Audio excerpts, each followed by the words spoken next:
시간 우리는 기도의 영광이라는 제목을 통해서 기도가 실제적인 삶 속에 우리를 다른 어떠한 종교들보다 탁월하게 우리 신앙의 감격과 체험 속으로 인도하는 것임을, 또 그래서 신앙에서 우리 기도가 실제적인 영광의 광채이자 능력임을 생각해 보았습니다. 그래서 그것을 더욱더 체험하고 살기 위해서 우리가 어떻게 해야 된다 그랬어요? 우리가 체험하고 또 생각하고 또 기억하는, 그래서 기도의 영광을 날마다 더 풍성하게 마음 가운데 둬야 한다는 것을 생각해 봤어요. 두 번째 시간 우리는 기도는 소통이다라는 제목으로 함께 말씀 나눴습니다. 나의 왕 나의 하나님이여 내가 부르짖을 소리를 들으소서. 내가 주께 기도하나이다. 여호와여 아침에 주께서 나의 소리를 들으시리니 아침에 내가 주께 기도하고 바라리이다. 우리 이 말씀을 통해서 하나님께서 우리의 기도를 들으시는 분이라고 하는 정말 기도에 있어서 가장 중요한 전제에 대해 생각해 봤어요. 즉 기도의 인격성을 의미하는 것입니다. 기도 행위 자체가 인격이신 하나님과 소통하는 소통의 통로요 과정임을 느끼고 깨닫는 시간이었습니다. 그렇게 내가 기도를 많이 해서 무언가를 기대할 수 있는 것이 아니라 도리어 하나님이 우리를 향해 듣기를 원하시기 때문에 듣기 원하시는 주님께 소통하고 그분과 교제하는 차원에서 끊임없이 기도해야 함을 생각해 봤어요. 어제 세 번째 시간 우리는 기도는 기도다라는 말씀을 통해 기도가 영적 호흡이다라는 것을 생각해 보았습니다. 쉬지 않고 기도하라는 것은 쉬지 말라는 게 아니라 끊임없이, 다시 말해 기도의 지속성을 의미한다라고 말씀드렸어요. 동시에 이 기도가 지속적으로 이루어지는 활동, 즉 다른 활동과 병행이 가능한 영적 기초 대사 활동이자 우리의 영적 생명 유지 시스템인 것을 다시 한번 생각해 봤어요. 그러기에 기도가 의식적 차원에서 이루어지고 있다가 이것이 무의식적 차원까지 들어가는 것, 그래서 계속적으로 기도하게 되는 것, 이것이 정말 기도하는 사람들의 삶의 모습이다라는 것을 생각해 봤어요. 근데 이것은 그냥 자연스럽게 되는 것이 아니라고 했어요. 왜냐하면 쉬지 말고 기도하라라고 명령하셨기 때문에 자연스럽게 가만히 있는데 되는 일이 결코 아니고, 이러한 영적 호흡으로 호흡하는 것을 위하여서 끊임없이 수고하고 끊임없이 힘을 다해서 기도의 이 연단 훈련과 기도의 이 채워짐을 경험하면서 지속적으로 무의식 가운데서 기도할 수 있는 우리가 되기를, 그것이 그 기도의 궁극적 비전임을 함께 생각해 보았습니다. 오늘 참 좋은 간증도 많았는데 어떤 집사님이 남편이 잘 때 기도했다고 평상시에는 자기 하는 일 하고 했는데 오늘은 보니까 기도했다고 그런 얘기도 들리고 하는데, 실제적으로 기도의 삶이 시작되면 자면서도 기도하고 걸으면서도 기도하고 샤워 중에도 기도하고, 아까 저도 샤워하다 기도를 하는데 너무 큰 감동이 있어가지고 어떤 교수님에게 전화를 다 했어요. 그래서 교수님한테 막 제가 교수님 오랜만에 뵙습니다. 뭐 제가 새해 인사도 드릴 겸 또 연락도 드렸습니다. 근데 교수님 제가 기도해봤는데 이런저런 감동이 왔습니다. 그래서 제가 전화합니다. 그랬더니 교수님이 고맙다고 말씀하시고 이제 했는데, 기도가 끊임없이 이루어지다 보면은 이 기도에 따르는 영향과 이 여러 가지 작용들이 나타나기 시작하면서 기도가 더 힘있게 나타날 수밖에 없는 그러한 이 추진력을 얻게 되는 것입니다. 그래서 여러분들이 그렇게 무의식적으로 기도할 때까지 기도의 궁극적 비전으로 삼고 끊임없이 기도하는 저와 여러분 되기를 간절히 원합니다. 아멘. 오늘은 기도가 믿음이다라는 제목으로 또 다른 차원에서 기도의 영적 신앙적 가치에 대해 함께 생각해 보기를 원합니다. 오늘 설교 굉장히 짧은데요. 여러분에게 질문 하나 드리고 싶어요. 믿음이 좋다는 건 뭘까요? 믿음이 좋다는 것은 무엇일까요? 우리 예원이 믿음이 좋다는 건 뭘까요? 네, 그렇죠. 네, 믿음이 좋다는 거는 뭐 주의 성수 그런 거 잘하는 거고, 뭐 헌금 봉사, 또 여러 가지 사명을 감당하는 여러 가지 모습 등 이러한 다양한 의견이 가능하리라 봅니다. 그러나 이것은 신앙생활을 얼마나 잘하고 있느냐라고 하는 것에 대한 외적 표지, 다시 말해 사람들이 봤을 때 주의 성수도 잘하고 봉사도 하고 헌금도 많이 하니까 저 사람 믿음이 있나 보다 하는 외적 표지가 되겠죠. 물론 자기가 진짜 믿음이 있어서 그렇게 하는 것일 수도 있겠지만, 사실 그 개인의 실존적인 믿음을 파악하는 데 있어서는 어떻게 보면 더 직접적인 것은 아닐 수 있다라는 것입니다. 한 개인에게 있어서 실제적으로 그 사람이 진짜 믿음을 가졌느냐 아니냐를 판단짓는 가장 중요한 기준이 있다면, 그것은 저는 뭐 주저함 없이 말씀드릴 수 있는데 그것은 바로 기도입니다. 왜 그러냐? 첫 번째, 기도는 철저히 개인적 영역이 강조되어 있기 때문에 그래요. 그래서 다른 것들 지금 보시는 주의성수, 헌금, 봉사, 사명자로 사는 모습 등도 물론 개인적인 것도 가능하지만 대부분의 경우에 있어서 이런 것들은 이제 외부적으로 표출되는 것들이죠. 행동을 통해서 사람들에게 평가를 받을 수 있는 것들이란 말이죠. 근데 기도는 그런 게 아니에요. 개인적인 부분에서의 기도는 철저히 개인적인 것이잖아요. 그러니까 기도야말로 첫 번째 것이고, 두 번째, 이 주의성수, 헌금, 봉사, 사명자로 사는 삶은 어떻게 보면 우리의 실존의 그 다음 단계예요. 다시 말해서 먹고 사는 문제, 또 내 진짜 내면의 문제, 이것과는 그 다음 단계의 문제지, 진짜 실존적인 남들이 알지 못하는 내 진짜 고민과 내 안에 있는 뭐 감정적이고 또 육체적인 여러 가지 문제들 속에서 있는 그대로 나가는 것은 아니라는 거죠. 다른 건 다 부차적이고 기도는 좀 더 1차원적인 내용을 담고 있다라고 할 수 있고요. 마지막 세 번째는 이 기도가 성경에서 거의 가장 중요한 경건과 거룩의 수단으로 많이 빈번하게 언급되고 있다는 거예요. 디모데전서 4장 5절 보면은 말씀과 땡땡으로 거룩해지니라라고 되어 있죠. 말씀과 땡땡. 그럼 땡땡은 뭘까요? 기도죠. 예, 지금 뭐 잘 듣고 계신 거죠. 지금 이거 이 정도 못 맞히면 안 되죠. 말씀과 기도. 그 말씀과 기도는 언제나 세트예요. 말씀과 기도 세트. 사도행전에 보면요, 사도들이 뭐라고 하냐면은 사도들이 사역을 하고 있었는데 사역을 하는 과정에서 이 헬라파 과부들이, 특별히 이 구제 사역인데 음식을 날마다 제공하는 구제 사역인데 헬라파 과부들이 이 음식 제공을 받지 못한 거예요. 왜냐하면 이 사도들이 대부분 다 히브리파기 때문에 이 공지를 헬라어로 많이 안 해줬어요. 그러면 이 헬라파 과부들은 대부분 어디서 온 사람들이냐면 예루살렘에 원래 살던 사람이 아니라 이 사람들은 원래 다른 지역에 살다가 인생의 노년에 하나님께 예배드리며 살려고 남편 따라서 여기까지 온 거예요. 믿음으로. 그런데 예루살렘까지 왔는데 남편이 죽어서 과부가 된 거예요. 그러니까 이 안타까운 상황에 놓여진 거죠. 자기 고향도 아니고 자기는 여기 당시 아람어란 말을 썼는데 아람어도 잘 못하고 대부분 다 헬라어만 쓰는 할머니들인 거예요. 대략적으로. 그런데 이분들에게 식사하세요라는 공지를 못하고 이쪽에 히브리파 할머니들은 다 밥을 먹는 거예요. 그러니까 이게 참 재밌는 게 사람이 둘 다 못 먹으면 괜찮은데 이게 한쪽이 먹으면 문제가 되는 거예요. 한쪽이 먹으면.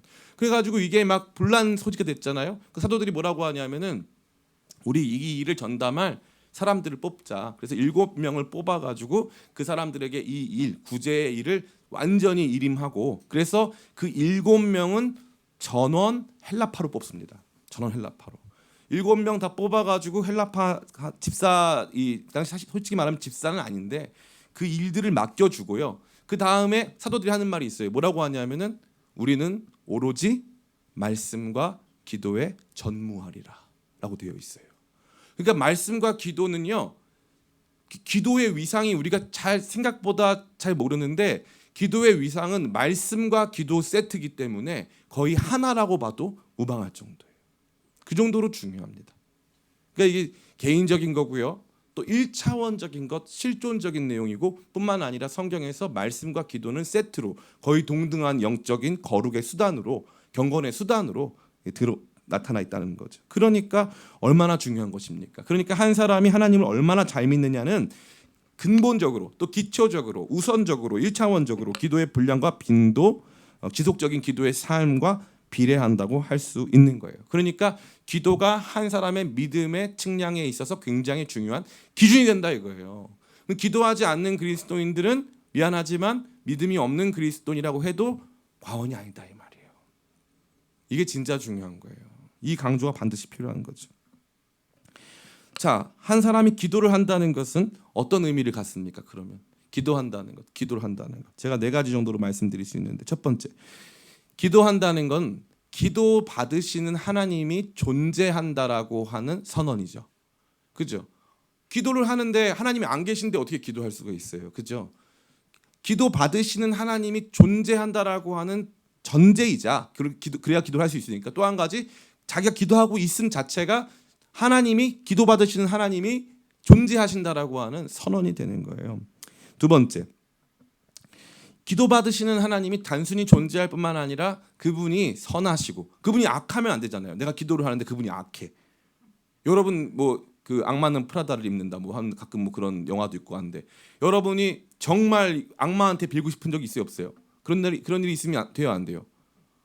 굉장히 잘못된 판단을 하는 사람 보고 뭐라 그래요? 악마한테 영혼을 팔았다고 하잖아요. 악마한테 기도하면 안 돼요. 왜냐하면 결국 그건 자기를 파괴하는 일이기 때문에 그잖아요. 그러니까 우리가 하나님께 기도한다는 것은 그분이 선하시고 그분이 원래 착하신데 나를 향해서 착한 마음 나쁜 마음 다시 할게요. 좀 꺼주세요. 추워도 돼요. 좀 꺼주세요. 예. 이 산소가 부족해서 그래요. 산소가 부족하면 멍해지거든요. 예. 자, 그분이 원래 선하시고 또 그분이 우리를 향해서 착한 마음, 나쁜 마음, 그분이 선한 의지를 갖고 계시다는 뜻이에요. 내가 기도한다는 건 하나님이 나한테 나쁜 마음을 가지고 계신데 그분에게 기도하진 않거든요. 그러니까 하나님은 선하시고 그분은 나를 향한 선한 의지를 가지고 계신 분이라고 하는 고백이 되는 거죠. 하나님 살아계시다라고 하는 선포와 그분의 어떠하심에 대한 고백이 된다 이 말이에요. 또 한 가지, 기도를 했는데 하나님이 야 내가 진짜 들어주고 싶은데 능력이 없어. 내가 주님 저 먹을 것 좀 주세요. 근데 진짜 미안한데 나 먹을 것도 없어. 그럼 기도할 수 있어요 없어요? 없어요.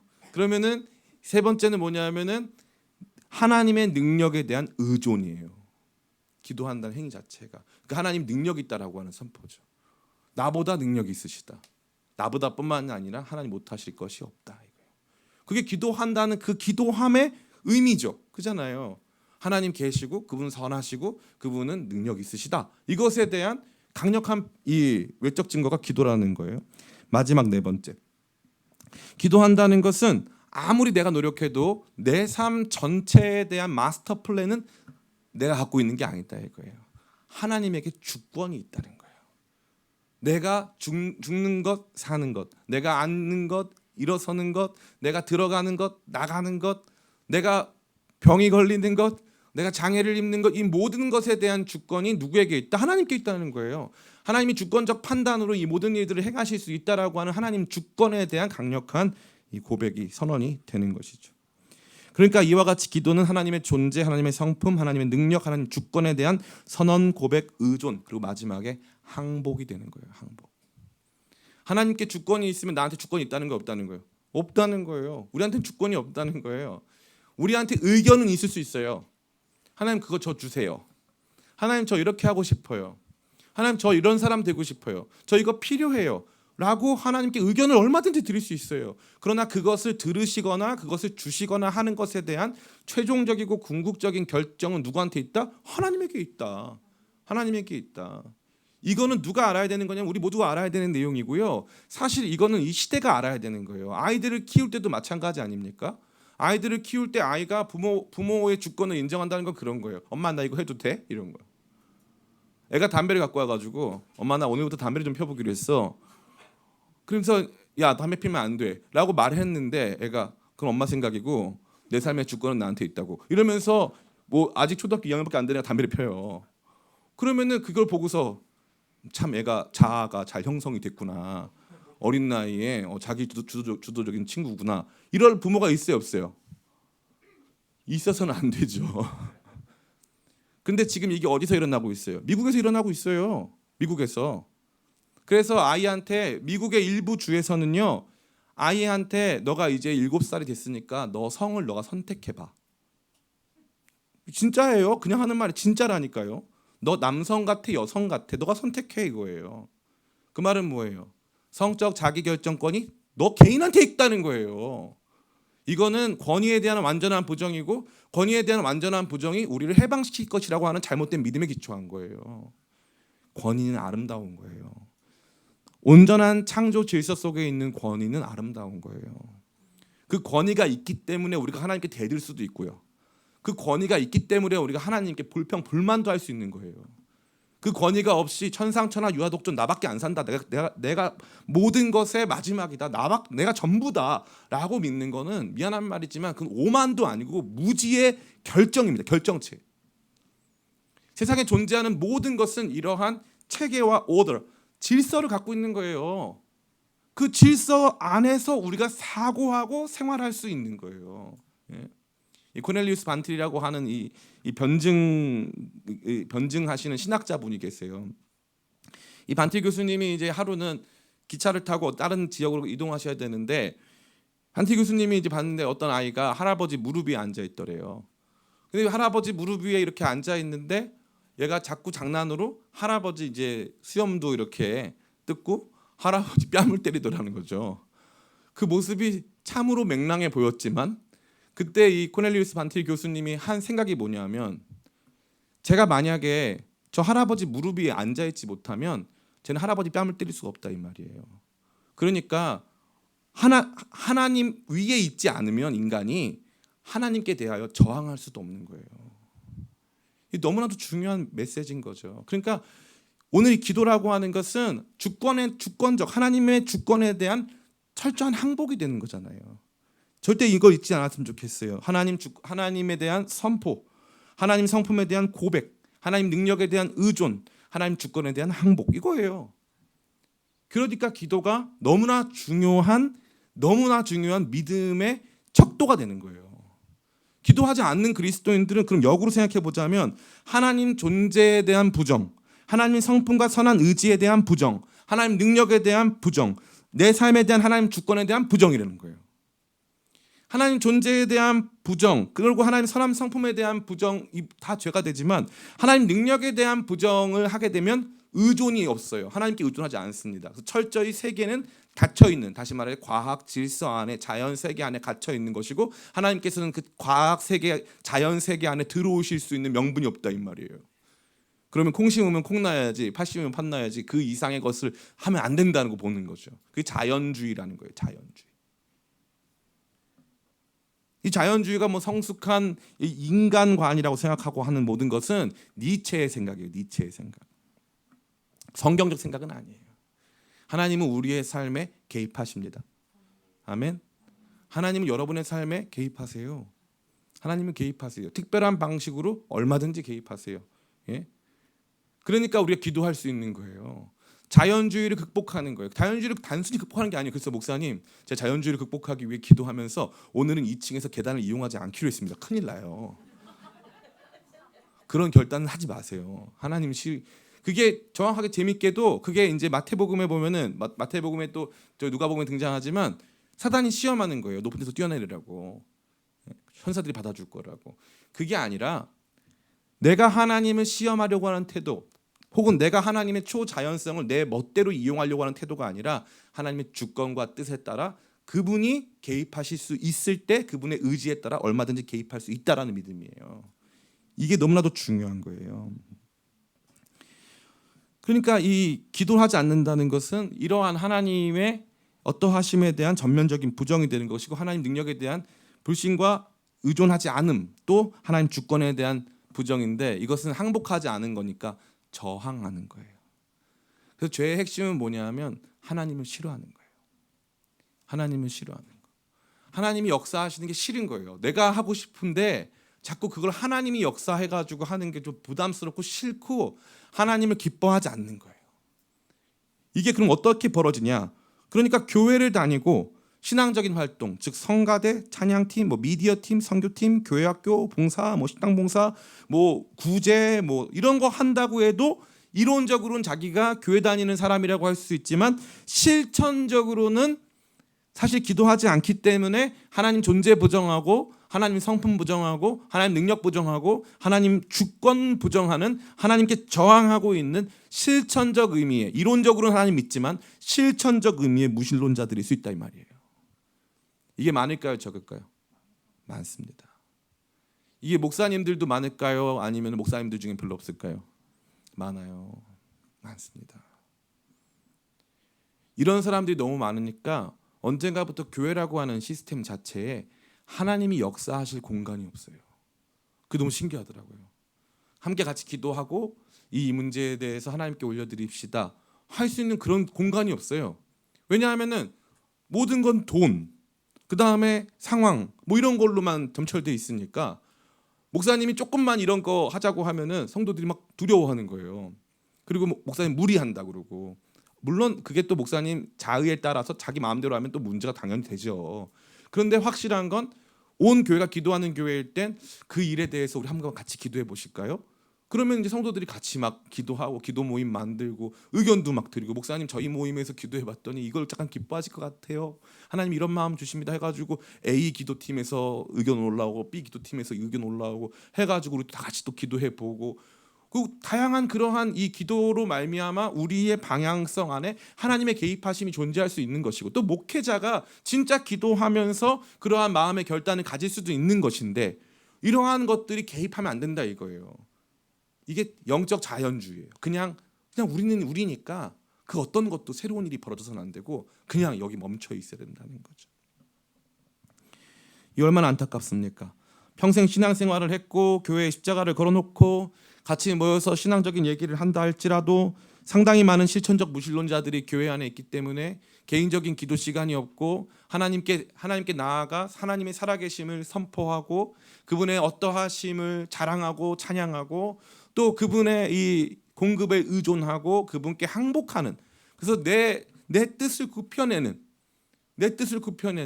내게 주신 삶에 대해서 인정하고 받아들이는 그러한 과정 없이 교회가 영적 공동체가 가정이 그렇게 개인이 부부가 부모 자녀가 그렇게 이루어진다면요 거기에는 그 어떠한 하나님의 뜻도 없는 거예요. 그리고 하나님에 대한 그 어떠한 의존도 없는 거죠. 그러니까 믿음 없으면 기도 안 하는 거고 기도 안 하면 믿음 없는 거예요. 이거 무서운 거예요. 기도 안 하면 믿음 없는 거예요. 많은 사람이 생각해요. 이 내용을 목사님이 말하면 마치 이게 진단 성도들에 대한 목사님의 평가와 진단이고 목사님이 성도들 막 견책하고 막 혼내려고 아니에요. 우리 그렇게 받아들이면 안 돼요. 이거 그냥 잠깐 차분하게 저를 포함해서 우리 다 같이 그냥 이 말씀 자체를 그대로 보자 이 말이에요. 그러면은 가만히 보면 진짜 맞는 거예요. 이걸 여러분 정죄하려고 하는 게 아니에요. 다시 한번 살펴보세요. 이 증상이 있으면 내가 믿음이 없구나 이러면 돼요. 내가 믿음이 없구나. 그러면 어떻게 하면 돼요? 기도하면 되죠. 제가 여러분 뭐 구제불능이고 믿음 없으니까 탈락이라 그랬어요? 아니잖아요. 우리가 이 상황을 같이 보면서 내가 믿음이 없구나. 하나님 존재에 대한 믿음, 그분의 성품에 대한 그분 선하신 분이라고 하는 믿음, 그분의 능력에 대한 믿음, 그분의 주권에 대한 믿음과 신뢰가 내가 없구나. 왜 없지를 따지면 안 돼요. 두 번째 나오는데 왜 없지를 따지면 안 되고 그렇게 여러분이 믿음이 없다고 판단이 들죠? 그럼 기도하면 돼요. 그 다음부터 제가 말씀드릴게요. 첫 번째 아까 우리 살펴봤던 기도가 왜 믿음인가라고 하는 첫 번째 측면, 다시 말해 기도가 이러저러한 성격을 가지고 있는 경건 행위 중에 가장 중요한 행위이기 때문에 기도가 믿음 측량의 척도이다라고 하는 전제 딱 받아들였어요. 그럼 두 번째가 중요한 거예요. 두 번째. 우리가 두 번째 생각해야 될 기도가 믿음이다라고 했을 때 이 기도는 이 기도가 믿음이다라고 했을 때의 기도는 뭐냐면은 믿음이라고 하는 보이지 않는 이 볼 수 없는 것들을 실제로 담아주는 형식이기 때문에 그래요. 예. 여러분 공기가 보이시나요? 안 보이시나요? 공기 안 보이잖아요. 그러면 공기를 볼 수 있는 방법이 뭐가 있을까요? 공기의 분자를 볼 수는 없지만 공기가 실제로 존재한다고 볼 수 있는 방법 중에 하나가 풍선을 불면 돼요. 풍선을 불면 그 안에 공기가 쑥 들어가잖아요. 나중에 보니까 막 엄청나게 많이 들어가, 그죠? 공기가 들어가면서 공기가 있다는 걸 우리가 알게 되잖아요, 그죠? 그런데 풍선을 판 깨면은 공기가 없어, 안 보여. 근데 다시 풍선에 공기 넣으면은 공기가 보인단 말이죠. 그러니까 그와 같이 내용과 형식이라는 측면에서 접근해야 된다 이거예요. 그래서 기도는 믿음이라고 하는 내용의 형식이다 이 말이에요. 눈으로 볼 수 있는 형식이다. 여러분이 행할 수 있고 그 안에서 누릴 수 있고 그 역사를 체험할 수 있고 여러분들이 실제로 하게 되는 바로 그 형식이 기도다 이거예요. 믿음이 있는 사람은 기도를 한다 이 말이에요. 기도를 한다. 기도는 중요한 형식입니다. 왜 그럴까요? 많은 사람들이 생각해요. 목사님 내용이 중요하죠. 뭐 형식이 뭐 중요하겠습니까? 예? 가끔 이런 예도 들죠. 조금 지저분한 내용인데 여러분 오해하지 말고 들으세요. 만약에 여러분이 어디 시골에 갔는데 이렇게 소가 막 있어요. 근데 소똥이 막 있는데 그 소똥 보니까 5만 원권이 있는 거예요. 자, 여기서부터 중요한 거예요. 그런 분들 하는 말은 뭐냐면 아니 5만 원이 소똥이 묻어 있어도 5만 원의 가치는 변하지 않는 것이니까 내용이 중요하다라고 말하고 싶단 말이에요. 우리는. 그죠? 자, 그러면 그 5만 원을 빼서 여러분 선물로 사랑하는 사람한테 5만 원을 소똥이 묻었지만 야 이거 형식은 그렇지만 내용은 5만 원이야 이러면서 줄 수 있어요 없어요? 없습니다. 없어요. 그거는 잘못된 거예요. 존재하는 모든 것에는요 내용이 당연히 중요하죠. 그러나 그 내용을 백업하고 그 내용을 보전해주고 그 내용의 가치를 제대로 보여줄 수 있는 형식이 정말 중요한 거예요. 근데 나는 믿음이 있다고. 아, 목사님 우리 믿음을 그렇게 판단하지 마세요. 우리 예수님이 위해서 죽을 수도 있어요. 우리 목사님 우리가 지금 이 기세등등 기도에게 뭐가 재밌다고 여기 이렇게 많이 나와 있지 않습니까? 우리 믿음 판단하지 마세요. 우리 이번에 단기 선교 갑니다. 예? 판단 안 할게. 우리 안에 그런 마음 들 수 있단 말이에요. 어떻게 목사님이 우리 그냥 이렇게 열심히 하는데 성가대도 봉사하는데 늘 우리 뭐 이렇게 찬양팀도 하는데 미디어팀도 하는데 왜 우리가 이렇게 헌신하는 건 무시하시고 기도하는 것만 그것만 경건의 모습이라고 말씀하십니까? 그런데 그렇지 않아요. 놀라운 것은 실제적인 하나님을 아까 말씀드린 그러한 내용, 하나님 존재에 대한 선언, 하나님 성품에 대한 인정, 하나님 능력에 대한 의존, 하나님 주권에 대한 굴복, 항복, 그분에 대한 그것에 대한 이 수용, 이 모든 것에 있어서 기도라는 형식이 없으면 없는 것과 다름없어요. 세상에는 형식이 없으면 담기지 못하거나 충분히 그 유익을 누릴 수 없는 것들이 아주 많아요.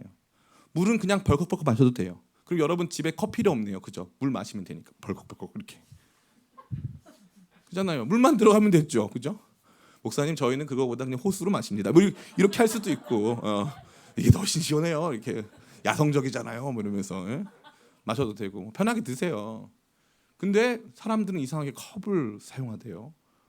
물컵은 투명 컵이고 커피컵은 또 이렇게 세라믹으로 잘 만들어가지고 왜 그래요? 왜 그렇게 먹어야 됩니까? 재밌죠? 모든 것들은 다 그것에 걸맞는 형식이 필요하다는 거예요. 우리가 아는 중요한 모든 것들도 형식이 필요합니다. 여러분 자녀들 사랑하세요? 배우자 사랑하십니까? 부모님 사랑하세요? 사랑하십니까? 네, 사랑하시기 바랍니다.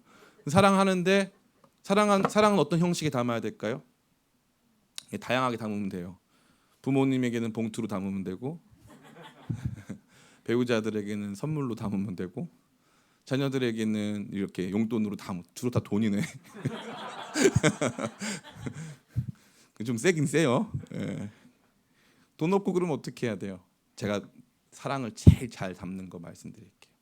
말에 담으면 돼요. 사랑은 말에 담으면 되는 거예요. 많은 사람들이 생각해요. 제가 저희 아내를 얼마나 사랑하는 줄을 모르시죠? 누가 알아? 누구한테 확인받아야 돼요? 아내한테 확인받아야죠. 남편한테 확인받아야죠. 자녀들에게 확인받아야죠. 근데 그거의 핵심이 뭐냐? 그런 말이에요. 우리 엄마가 나 사랑하는 건 알긴 알겠는데 사실 어릴 때 엄마가 나한테 그런 말 해준 적은 없어. 다 이런 거 똑같아요. 이 말이라고 하는 형식 너무 중요한 거거든요.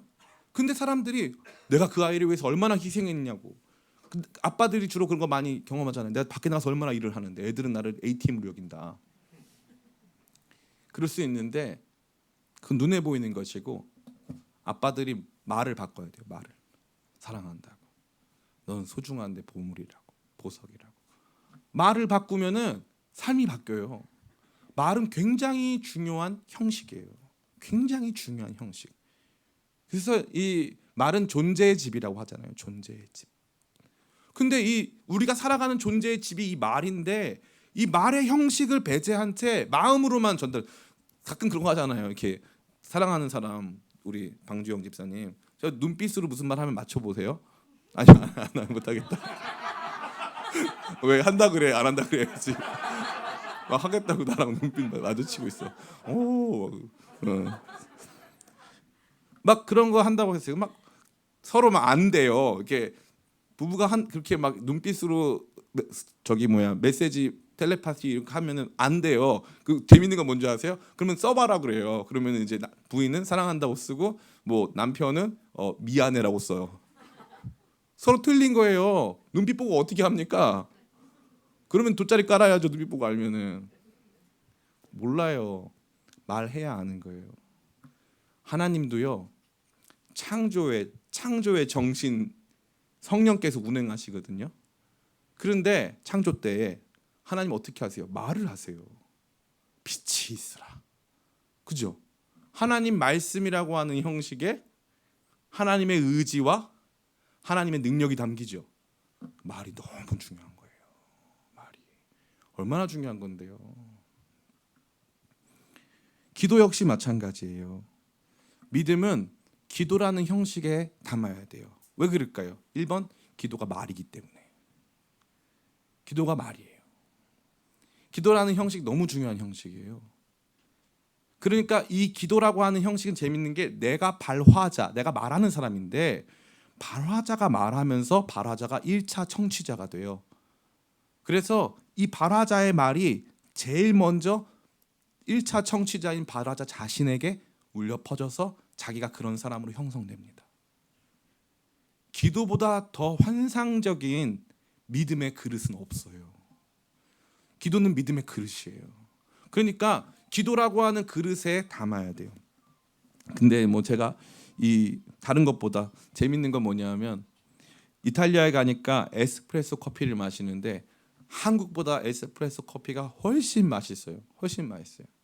그런데 이 사람들이 얼마나 진심이냐면은 왜 맛있는지 가만히 생각해 봤더니 원두도 똑같은 거 쓰거든요. 원두 똑같은 거 쓰고 다 똑같은 거 써요. 근데 왜 맛있냐고 봤더니 이 사람들 이거 너무 진심인데 첫 번째 컵 온도가 일정해요. 그냥 뜨거운 게 아니에요. 컵 온도가 일정해요. 그러면은 에스프레소를 그냥 종이컵에 담아도 되고, 그죠? 다른 컵에 담아도 되고, 뭐 소주잔에 담아도 되잖아요. 다 들어갈 거 아니에요. 그런데 에스프레소 들어갈 때 일부러 컵을 따뜻하게 해가지고 이 온도 차가 나지 않게 만들어가지고 맛있게 만드는 거예요. 형식의 내용을 맞추는 거죠. 아니 반대로 내용의 형식을 맞추는 거죠. 재밌는 거예요. 제가 누누이 말씀드리잖아요. 제가 예전에 팥빙수를 먹으러 저 정동 광화문에 아주 유명한 집이 있다 그래가지고 갔어요. 갔는데 팥빙수 그릇이 이렇게 돼가지고 예쁘게 반달 모양으로 됐는데 이렇게 대각선으로 돼 있어요. 그러면 팥빙수를 이만큼 올려주는 거예요. 먹는데 너무 양이 많으니까 빙수가 여름이 30도가 넘으니까 시간이 지나니까 빙수가 마치 빙산처럼 왼쪽으로 흘러내리는 거예요. 이렇게. 이야 큰일 난 거예요. 진짜 난리가 난 거예요. 사람들이 막 이거 먹겠다고 나중에는 못 먹어서 흘러내렸어. 망한 거죠. 뭐 때문이에요? 빙수 내용물은 맛있었어요. 뭐 때문이에요? 형식 때문이에요. 그릇이 잘못됐어요. 그릇이. 그러니까 이 기도라고 하는 그릇을 정교하게 또 온당하게 만들어가고 배워가고 세팅하고 준비하고 거기에 걸맞게 믿음의 내용을 채워갈 수 있도록 준비하는 것이 우리에게 주어진 귀중한 사명이에요. 그러니까 신앙 성숙은 기도 성숙이에요. 이 너무너무 중요한 거예요. 이거를 모르기 때문에 우리가 기도를 대충 하고 아무렇게나 하고 하던 대로만 하는 거예요. 근데 이게 좀 중요한 게 있어요. 영적 기초에 여러 가지가 있겠죠. 예를 들면은 기초적인 자전거를 타는 세발 자전거를 타는 친구도 발길질을 해서 세발 자전거를 타죠. 그죠? 그런데 이 경륜 선수 전문적으로 사이클을 하는 사람도 두 발로 페달링을 해가지고 타는 거예요. 똑같잖아요. 그죠? 그런데 기술이 다르죠. 힘이 다르죠. 지속이 다르죠. 그죠? 그리고 목적도 달라요. 세발 자전거는 그냥 타는 거고 얘는 진짜 달리기 위해 타는 거잖아요. 그러니까 똑같이 우리가 봤을 때는 하나님 이거 주세요 저거 주세요 하는 기도로 들어가는 것 같아요. 똑같은 페달링이란 말이에요. 그런데 시간이 가면 갈수록 그것이 더 정교해지고 더 강해지고 더 확실해지고 하면서 뭔가 더 다른 목적을 향해서 더 분명하고 더 확실하게 나아간다는 거죠. 그러니까 기도 성숙, 기도라고 하는 믿음의 형식, 믿음의 그릇을 더욱더 발전적으로 또 넓게 만들어가는 과정이 신앙 성숙의 과정이라 이 말이에요. 그러니까 저는 여러분들이 이걸 절대 잊어버리면 안 되는 거예요. 목사님, 그러면 왜 찬양은 안 됩니까? 왜 주일 예배 참석은 안 됩니까? 왜 헌금은 안 됩니까? 왜 선교 사역은 안 됩니까? 안 돼요. 그것은 기도와 말씀이라고 하는 하나님께서 주신 경건 활동의 두 핵심 위에 지어지는 거지. 기도와 말씀이 없는 상태에서의 찬양, 기도와 말씀이 없는 상태에서의 헌신, 기도와 말씀이 없는 상태에서의 선교, 기도와 말씀이 없는 상태에서의 교제로는 절대 그것으로 이루어질 수가 없어요. 왜냐하면 디모데전서 4장 5절 말씀에 말씀과 기도로 거룩하여 지니라라고 되어 있기 때문에. 그러니까 이 기도가 정말 중요한 것이고, 이 기도를 목사님 어느 날 기도가 안 돼요. 목사님 저는 오늘 요즘에 기도하고 있는데 기도가 너무 안 돼서 기도 접었어요. 그러다 인생 접혀요. 네. 그래서 너무 막 기도 함부로 접지 마세요. 그런 말 하지 마. 뭐라 그랬어요? 말이 형식인데 뭐 접었다 말았다 그런 말 하지 마세요. 그런 말 하지 마. 기도가 안 될 수 있어요. 어떤 날 자전거 타다가 안 타지는 날이 있다니까.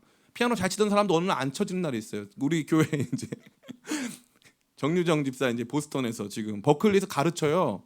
우리 교회에서 반주하던 정유정 집사가 그 버클리 대학원 저거 하면서 거기서 버클리에서 가르쳐요, 피아노. 얼마나 잘 치겠어요. 저랑 옛날에 같이 이제 어디 공연을 갔는데 정유정 집사가 반주를 해야 되는데, 예를 들면은 우리가 아까 뭐 주님 손에 맡겨드리 이거 F 키로 해가지고 반주를 해야 되는데 혼자 A 키를 쳤다가 뭐 갑자기 B 플랫 갔다가 난리가 난 거예요. 악보가 뻔히 있는데 난리가 났어요. 그래서 끝나고 나서 사람들이 무슨 일이 있었더니 자기도 뭘 쳤는지 모르겠다는 거예요. 그렇게 잘 치는데 뭘 쳤는지 모르겠다는, 정신이 없어져가지고 그런 사람들도 원숭이도 나무에서 떨어져요. 기도 많이 하던 사람들도 어느 날 기도 안 하고 싶은 날도 오는 거예요. 그런데 그래도 우리가 호흡을 하잖아요. 그래도 우리가 밥을 먹고 살잖아요. 밥만 없는 날도 있단 말이에요. 그런 날 저한테 빨리 왔으면 좋겠는데 개인적으로 빨리 왔으면 좋겠는데 아직까지는 아직 밥맛은 있더라고요. 몸이 아파도 밥맛은 있어. 감사한 거죠 뭐. 그런데 몸이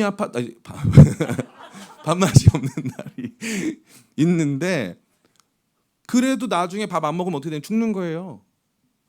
호흡이 곤란한 날도 있지만 호흡 못하면 죽는 거예요. 기도도 마찬가지예요. 기도가 안 되는 날이 있지만 기도가 내가 살아있음에 대한 증거이기 때문에, 기도가 믿음의 형식이기 때문에, 거의 우리 가운데 존재하는 유의한 기도와 말씀이라고 하는 유의한 이 형식, 경건 형식의 핵심이기 때문에 이거 없으면 나도 없는 거고 믿음도 없는 거다라고 하는 분명한 이해가 있어야 되는 거예요. 그리고 이 이해가 갖춰지기 시작하면 좀 두려워요. 나 기도 너무 안 하니까 나 진짜 믿음이 내 안에 담기질 않는구나. 그러니까 기도하지 않으니까 담기질 않는 거예요. 야고보서 4장 2절 말씀에 보면 너희가 받지 못함은 구하지 아니함이요. 이 재밌지 않아요? 당연한 거잖아요. 너무 달란 말 안 했으니까 안 준 거잖아요. 어떤 분이 계시더래요. 그래서 하나님 저 꼭 이번에 로또 1등 당첨되게 해주세요. 당첨되게 해주세요. 맨날 기도한대. 근데 로또 한 번도 안 샀대요. 그럼 이상한 거잖아요. 그죠? 기도를 안 했는데 응답이 어떻게 와요? 기도 그러는 분들이 있어요. 목사님 저 상처가 많아요. 하나님께 상처 많아요. 그럼 물어보면은 그때 제가 특별 새벽기도 나갔어요. 특별 새벽기도 나가가지고 제가 한 3일 진짜 열심히 몇 번 하셨어요? 한 20분씩 했어요. 그러면 어떻게 돼요? 우리 같은 사람들 화가 나죠. 어떤 사람은 40년씩 1시간씩 하는데도 응답이 없을 때도 있단 말이에요. 근데 40년씩 한 시간씩 40년을 하는데 그 이유가 뭐라 그랬어요? 아까 말했잖아요. 하나님 존재를 인정하고 있고, 그죠? 하나님 성품에 대해서 믿고 있고, 하나님 능력에 대해서 의존하고 있고, 하나님 주권에 대해서 항복하고 있는데 그 기도 행위 자체가 그 의미가 있다는 거라니까요. 그럼 그거는 기도 응답 여부와 상관없이 지속될 수밖에 없는 거예요. 그리고 거기에다 금상첨화로 하나님께서 기도할 때마다 응답을 주셔가지고 진짜 내 기도가 하나님 들으시는 기도라고 하는 확신까지 이루어진다면 이것은 너무나 저와 여러분으로 하여금 믿음의 한마디로 영적 살만 나게 해주는 일이 아닐 수 없는 것입니다. 저는 믿음이 좋은 편일까요, 나쁜 편일까요? 저희 아내나 저희 어머니께 물어보면 말아요. 저는 굉장히 시니컬해요. 굉장히. 저는 사람을 안 믿어요. 그래가지고 제가 제일 저거 하는 건 뭐냐면은, 저분 누가 이제 어떤 분이 저한테 막 좋다고 하잖아요. 그러면 제가 집에 가서 그래요. 저분도 날 떠날 거야. 저 사람도 날 떠날 거야. 다 그렇게 생각해요. 저는. 왜냐하면 일단 기본적으로 믿음이 없어요. 왜냐하면 상처가 또 많기도 하고 또 한편으로 너무 큰 믿음을 줬다가 이게 진짜 자칫 너무 큰 기대 속에서 그분도 힘들어할 때가 있더라고요. 그래서 제가 그런 생각을 가급적 안 하고 모든 건 뉴트럴하게 유지하려고 진짜 노력을 많이 해요. 그리고 하나님께 대해서도 큰 거 별로 안 구해요. 예, 사소한 것도 잘 안 구하는데 큰 것도 잘 안 구해요. 믿음이 없는 편에 속해요. 제가 목사님들 전체 수익 몇 정도 보면 한 100명 있으면 저는 한 93등 정도 될까? 저보다 믿음 없는 7명이 있어요. 누군지 알고 있어요. 말해주고 싶어요. 근데 7명, 저보다 믿음 없는 분들 7명 계십니다. 그런데 제가 이제 기쁨의 교회 개척 초창기에 지나가는데 이제 기도를 하는 거예요. 주님 좀 도와주세요. 함께 해주세요. 그리고 찬양을 불렀어요. 이제 지금까지 지내온 것 주의 크신 은혜라 찬양을 부르는데 2절이 몸도 마음도 연약하나 세임받아 살았네. 근데 그걸 딱 찬양을 부르는데 기도하면서 찬양을 부르는데 갑자기 제 지나온 인생이 주마등처럼 스쳐가는 거예요. 기쁨의 교회 장소 달라고 기도했거든요. 근데 여기에 하나님 장소를 주셨어요. 여기 장소에서 처음에 시작할 때 정말 지나가다가 시작을 했는데 뭐 다 그런 간증각설하고 시작했는데 보증금 빵원에 월세 빵원으로 시작한대요. 여기가 보증금 빵원 월세 빵원 무려 3년 동안 보증금 빵원 월세 빵원 이렇게 시작할 수 있는 데가 어디 있어요? 서울 시내 한복판에 그런 데 없잖아요. 그리고 여기 공사비만 1억 5천만 원 들었어요. 짓기까지 다 해서. 그런데 하나님 다 채워주셨어요. 여러분 믿어지세요? 제가 지금도 기억나는데 우리가 공사비가 없으니까 주님 그럼 어떻게 할까요? 해가지고 제가 잔머리를 굴렸어요. 아직 여기 공사가 안 끝났는데 공사비 줄게 산더미니까 저 가롤종합 사회복지관에서 설립 예배를 먼저 드렸어요. 왜 그랬겠어요? 설립 예배 드리면 헌금이 들어오잖아요. 그걸로 공사비 하겠다고 잔머리 굴려가지고 설립 예배 먼저 드렸어요. 몇 명 왔는 줄 아세요? 300명 왔어요. 개척교회 설립 예배하는데 300명씩 오는 교회 많이 없습니다. 300명 가득 찼어요. 저기가 밑에서 지하에서 설렁탕 나눠주고 했는데 난리 났어요. 근데 헌금이 제가 생각한 것보다 안 들어왔어요. 그러니까 기도 안 하고 하면 이런 일이 발생한다. 이런 일이 발생해. 잔머리 굴리면 잘 안 돼. 예. 그래서 안 됐어. 그래가지고 이제 밤에 주님 이 돈이 안 들어왔습니다. 근데 하나님이 감동을 주시는 거예요. 헌금함 다시 봐라. 그래가지고 갑자기 저희 아내 깨워가지고 여보 가가지고 헌금함 뒤집어봐. 그랬어요. 헌금함을 뒤집어보래. 그래가지고 헌금함을 뒤집어봤는데 수표가 나오는 거 있죠. 여러분 믿어지세요? 그렇게 하고 있는데 그 수표 나와도 부족한 거예요. 그리고 또 11시 밤 11시 내일 당장 다 줘야 되는데 밤 11시에 끝났다 이러고 있는데 밤 11시에 건물주 원장님이 전화했어요. 갑자기 첫 마디가 공사비 부족하지? 이러더라고요. 어떻게 알고? 그 밤에 그분이 급할 게 없잖아요. 본인이 공사비가 급할 테니까 내가 지금 보낼게. 밤 11시에 2천만 원이 송금이 됐어요. 그렇게 해서 또 하나 맞고 마지막 700만 원이 부족했거든요. 그때 기도를 막 하는데 한 자매가 박초희 자매라고 이름도 뭐 너무 선명하니까 우리가 이제 주보에 올렸어요. 700만 원이 부족하다. 상상도 못했죠. 그날 밤에 700만 원 입금했어요. 박초희 자매가. 그래서 제가 전화를 했어요. 왜 입금했냐? 자기가 원룸에 이사 가겠다고 원룸 전세금 700만 원을 계약금을 걸고 7천만 원짜리인데 700만 원을 걸고 있다가 못 들어가게 됐대요. 자기는 돌려받을 수 있을 줄 알았대요. 그래가지고 그분이 또 건물주가 목사님이셔가지고 당연히 돌려줄 줄 알고 이제 거기다가 계약을 했지만 돌려받지 못했대요. 그래서 자기가 기도하다가 하나님 돌려주세요. 돌려주세요. 기도를 그렇게 많이 했대요. 그렇게 기도를 많이 하다가 이제 나중에는 하나님 그 돌려주시면 주님 위해서 쓸게요. 이렇게 기도했대요. 근데 주보에서 주보 내용 보고 집에 갔는데 그 목사님이 전화해서 3개월 동안 안 돌려주던 보증금 계약금을 내가 돌려주겠다고 돌려줘가지고 그거를 그냥 고스란히 헌금했어요. 그 자매는 잘 됐어요. 그리고도 잘 됐어요. 그리고 해가지고 지어진 거예요. 걸어왔던 모든 걸음에 하나님 개입하시지 않은 적이 없어요. 제가 기도하면요 하나님 안 들어주신 게 단 하나도 없다니까. 저희 어머니 맨날 저한테 그래요. 내가 너처럼 기도응답 잘 됐으면 나는 진짜 기도 많이 했겠다. 저한테 맨날 그러세요. 저처럼 기도응답 잘 된 사람 본 적이 없으시대요. 기세등등 기도회 하면서 기도응답이 막 이루어지고 있어요. 저희도 제가 기도했던 것들이 막 이루어져요. 말도 안 되는 것들이. 예? 뭐 다 간증하고 싶은데 뭐 개인 프라이버시가 있어서 간증 못 하겠는데 그런 일이 막 있어요. 그러니까 사람이 신기한 거 있죠. 그렇게 위대한 일들이 기도 통해서 다 이루어졌는데도 믿음이 없다니까요. 그래서 기도를 안 한다니까요. 그게 저라니까요. 이게 삶이 얼마든지 그럴 수 있다니까요. 그러니까 제가 어저께 드린 말씀하고 달맥상통한 건데, 그러니까 기도를 멈추면 안 돼요. 그러니까 지금 목사님 그럼 기도 지금 멈추고 있잖아요. 다시 하려고 그랬어. 이렇게 하고 다시 시작하는 거예요. 또 하고 3개월 정도 하다가 이제 한 열흘 정도 쉬었어. 그러면 이제 그때부터 이제 기도 안 하는 증상 있잖아요. 그 사모가 나를 우습게 본다. 그럼 기도 안 해서 그러면 늘 기도가 있어야지 집에서 건의가 쓰거든. 그래서 그러면 안 되니까, 그런 일이 생기면 안 되니까 이제 기도를 한 열흘쯤 되면 내가 기도하지 않구나 하고 다시 기도하는 거예요. 끊임없이 계속 돌아가는 거예요. 이게 너무너무 중요한 거예요. 사랑하는 성도 여러분, 말씀 마칩니다. 우리 기도 제목 같이 한번 읽어볼까요?